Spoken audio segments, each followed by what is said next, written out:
Hello everybody, how are you all? Welcome to the class. ನಾವಿವತ್ತು ನಮ್ಮ NCERT class 10 ಅಲ್ಲಿ ಕೊಟ್ಟಿರುವಂಥ first chapter, that is real number ಅಂದರೆ ವಾಸ್ತವ ಸಂಖ್ಯೆ ಎನ್ನುವಂಥ ಚಾಪ್ಟರ್ನ ಎಕ್ಸರ್ಸೈಸ್ 1.2 ಅನ್ನ ಸ್ಟಾರ್ಟ್ ಮಾಡ್ತಾ ಇದ್ದೀವಿ. ಬಿಫೋರ್ ಸೆಷನ್ ಅಲ್ಲಿ ನಾವು ಎಕ್ಸರ್ಸೈಸ್ 1.1 ಅನ್ನ ಮಾಡಿದ್ದೀವಿ. ಆಲ್ ಕ್ವಶನ್ಸ್ ಸೊಲ್ಯೂಷನ್ ಆಗಿದೆ. ನೀವೇನಾದರೂ ಆ ಸೆಷನ್ ನೋಡಬೇಕು ಅಂತಂದ್ರೆ ಡಿಸ್ಕ್ರಿಪ್ಷನ್ ಬಾಕ್ಸ್ ಅಲ್ಲಿ ಅದರ ಲಿಂಕ್ ಕೊಟ್ಟಿದ್ದೀನಿ, ಅಥವಾ ನಮ್ಮ channel get knowledge with Shazia ಅನ್ನೋದ ಚಾನಲ್ಗೆ ಹೋಗಿ ನೀವು ಆ ಎಲ್ಲ ಸೆಷನ್ ಅನ್ನ ನೋಡ್ಬೋದು. ಓಕೆನಾ? So let's get started to do the exercise 1.2. okay, here first question ಏನು ಕೊಟ್ಟಿದ್ದಾರೆ, prove that root 5 is irrational number ಅಂತ ಕೊಟ್ಟಿದ್ದಾರೆ. ಈ ಎಕ್ಸರ್ಸೈಸ್ ಇರುವಂತದ್ದು ಎಲ್ಲ ಇರ್ರಾಷನಲ್ ನಂಬರ್ ಬೇಸ್ ಮೇಲೆ. ಓಕೆ, ಫಸ್ಟ್ ಸ್ವಲ್ಪ ರಿವೈಸ್ ಮಾಡ್ಕೊಳ್ಳೋಣ. ವಾಟ್ ಆರ್ ಇರ್ರಾಷನಲ್ ನಂಬರ್ ಅಂದ್ರೆ ಅವಿಭಾಜ್ಯ ಸಂಖ್ಯೆ ಅಂದ್ರೆ ಏನು ಅನ್ನುವಂಥದ್ದು ಫಸ್ಟ್ ಸ್ವಲ್ಪ ರಿವೈಸ್ ಮಾಡ್ಕೊಳ್ಳೋಣ. Okay, what is irrational number? Irrational numbers ಅಂದ್ರೆ ಏನು? Irrational numbers are the numbers which we can't express in the form of p by q ಅಂತ ಹೇಳ್ತೀವಿ. ಯಾವ ನಂಬರ್ ಅನ್ನ ನಾವು p by q ಫಾರ್ಮ್ ಅಲ್ಲಿ ಬರೆಯಕ್ಕಾಗಲ್ವೋ, the condition is q is not equal to 0 ಅಂತ ನಂಬರ್ಸ್ ಅನ್ನ ನಾವು ಇರ್ರಾಷನಲ್ ನಂಬರ್ಸ್ ಅಂತ ಕರಿತೀವಿ. Okay, irrational numbers are the numbers which we can't express in the form of p by q.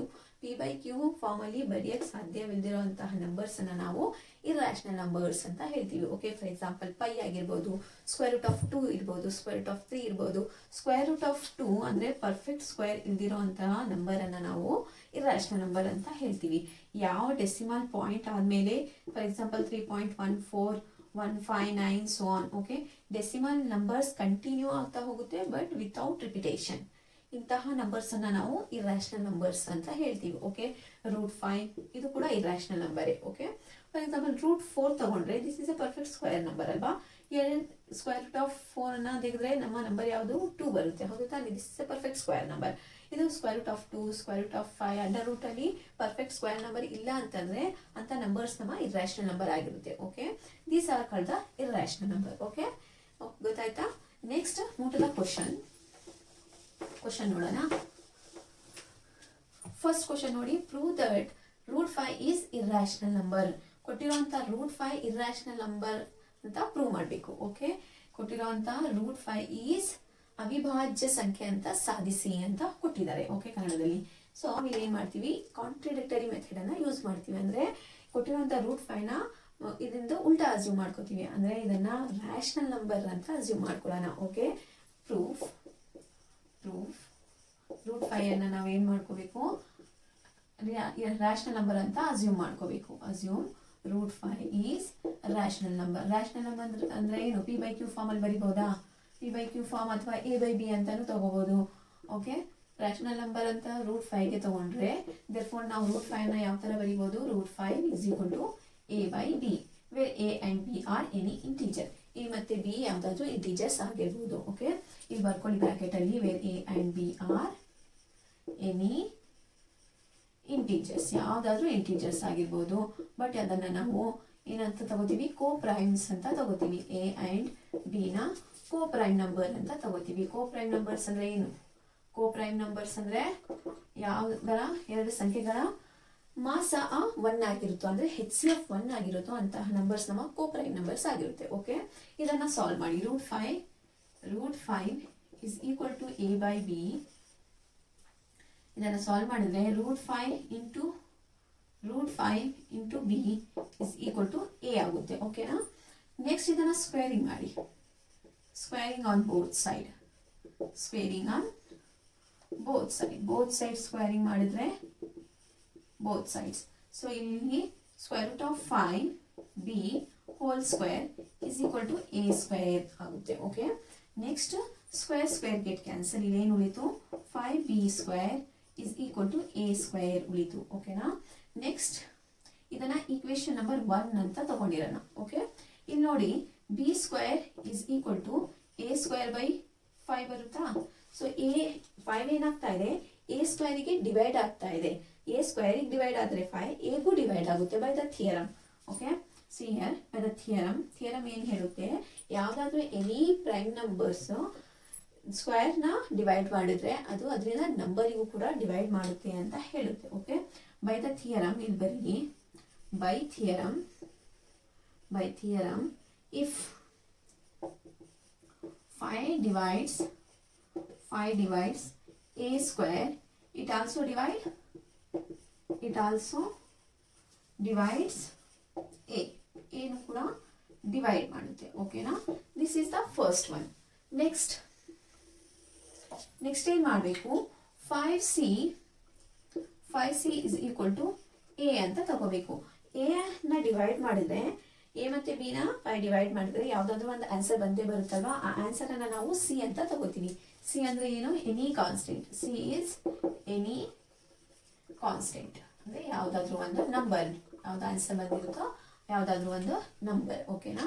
Here next ಇದನ್ನ squaring ಮಾಡಿದ್ರೆ, squaring on both side ಮಾಡಿದ್ರೆ, squaring on both side square ಮಾಡಿದ್ರೆ ಏನಾಗುತ್ತೆ, 5 ಇದಿದ್ದು 25 c square is equal to a square ಆಗುತ್ತೆ. ಓಕೆನಾ? a square means 25 c square. ಈ ವ್ಯಾಲ್ಯೂನ ಏನ್ ಮಾಡ್ಬೇಕು ನಾವು ಇಕ್ವೇಶನ್ 1 ನಲ್ಲಿ ಸಬ್ಸ್ಟಿಟ್ಯೂಟ್ ಮಾಡಬೇಕು. ಓಕೆ, ಸಿ ಇಕ್ವೇಶನ್ 1 ಏನಿದೆ, 5b square is equal to a square ಅಂತ ಇದೆ. ಈ ಇಕ್ವೇಶನ್ ಅಲ್ಲಿ ನಾವು a ಸ್ಕ್ವೇರ್ ನ ವ್ಯಾಲ್ಯೂನ ಸಬ್ಸ್ಟಿಟ್ಯೂಟ್ ಮಾಡಬೇಕು. Okay, what is this?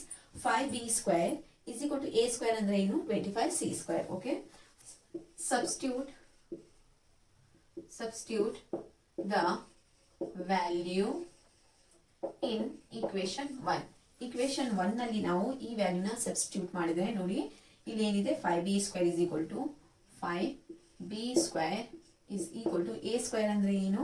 a square ಅಂತ ಇದೆ. a ಸ್ಕ್ವೇರ್ ನ ವ್ಯಾಲ್ಯೂ ಏನು? 25 c square. Okay, 25 c square. Next ಇದನ್ನ ಸಾಲ್ವ್ ಮಾಡಿ, b square is equal to 25 c square divided by 5 ಆಗುತ್ತೆ. 5 ಈ ಕಡೆ ಬಂದ್ರೆ ಡಿವೈಡೆಡ್ ಬೈ 5 ಆಗುತ್ತೆ. ಓಕೆ, ಇಟ್ ಗಿವ್ಸ್ ಏನ್ ಕೊಡುತ್ತೆ? b square is equal to 5 c square.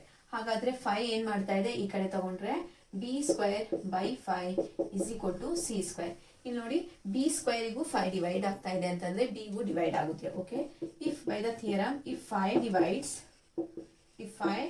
divides b square